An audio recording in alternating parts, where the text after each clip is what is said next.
Well, judging from this picture, my next movie review is here, and it's The Last Dragon. This was actually the first African American martial arts movie I have ever seen in my life. It's about this guy named Leroy, who's like the Bruce Lee of our time, pretty misguided with everything in the world, like cars and everything. He's like Bruce Lee nearly. Now, Leroy is a warrior or a master in training, and he believes, well, he does have the ability that if he believes good enough that he has the ability known as the glow, which is some kind of mystical powers. Now, throughout his days, he is being troubled by one villain known as Shonuff, a evil shogun dude who's pretty bad, and Eddie Arcadian, this odd guy who wants to play his girlfriend's music, and let's just say his girlfriend really doesn't really have the pipes.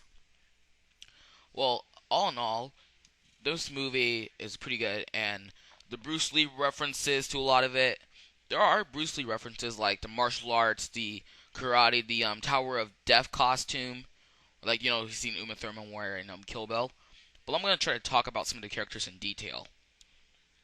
But I don't have all of them, so I'm gonna start with two main characters. That will be Leroy. Leroy.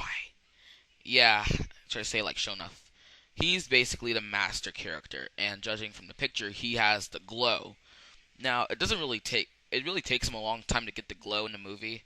I'm not really sure if this was like an actual television series or anything, but he was he's pretty much like Bruce Lee, misguided, misunderstand it, and he falls in love with a girl, and he's willing to do anything to save her, including fight Shonuff, which was pretty dumb.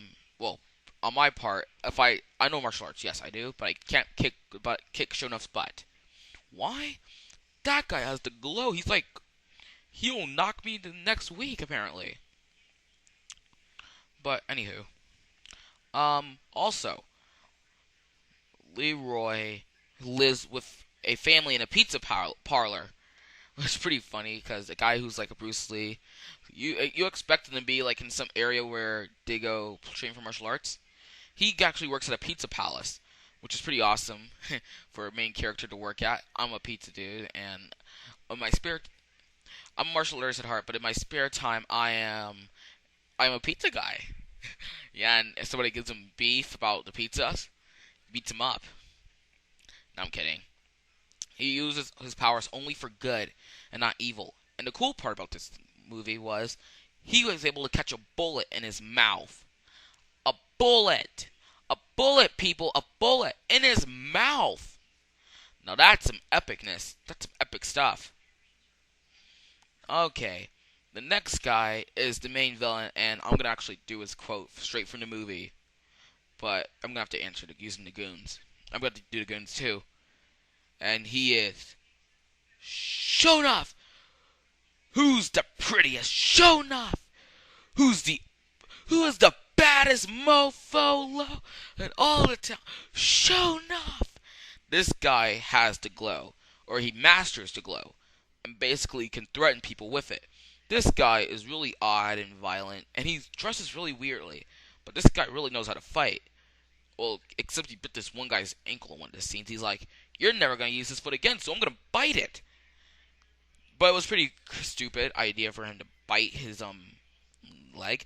But it was pretty awesome how he fights Leroy in the end. He fights Leroy like multiple times, but he wins because Leroy won't do anything. But when his love of his life is in danger, Leroy comes and fights him, and he has the powerful glow ability. Now, I'm like, well, he beats him up, and then Shonuff gets what's coming to him. He gets knocked into water after, who is the master? Who's the master, Leroy? I am. And the whole thing goes into a whole fight where Leroy gets the glow and knocks Shonuff into water. I didn't know water could destroy them. I gotta try that with the Wicked Witch. Kidding. She's already dead. House and water. Okay, my overview thoughts on this. Best African American ninja film I've ever seen in my life. This was pretty amazing. My dad actually tells me about this when I watch it a lot because it was a movie of his favorite and he liked it. It was pretty awesome. Was this whole movie was basically not like a typical Bruce Lee movie. It wasn't like full of a lot of Japanese quotes or being all about a ninja, but he basically tried to lead a normal life. Try to learn the ways of R, like what boombox is, and I think it was in the 70s. This movie was made. This movie I think was made in the 70s, and most less likely, The Last Dragon was one of the most inspirational movies I've ever seen because of some of it I watched it and I became like a ninja after that. I've been trying to be a ninja. Like, or I'm a half ninja. My friends are like full ninjas somewhat, because they can climb all that stuff. They climb a lot of stuff around my school, and that doesn't really qualify as a ninja really for me.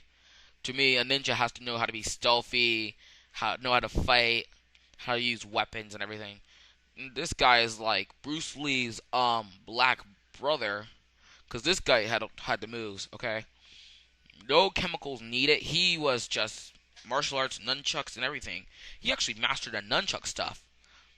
Now, what's pretty awesome was Sho'nuff got what he deserved, and basically I like the theme song. The theme song plays throughout the only in two scenes of the movie, and that's in the beginning and the final fight of the movie. Like, how does it go? He is the last dragon. He's the only one who fights the fight. He is the last dragon. It's been a while since I watched the movie actually, so I've actually completely forgot. But the scene that made me laugh was the end where Leroy goes to the girls of his dream and he's trying to tell, he mouths like, "Can you teach me some moves?" And he goes, "Can you teach me some moves?" And everybody's like, "What the heck is wrong with this guy? He doesn't know anything." It was pretty cool. This movie was good.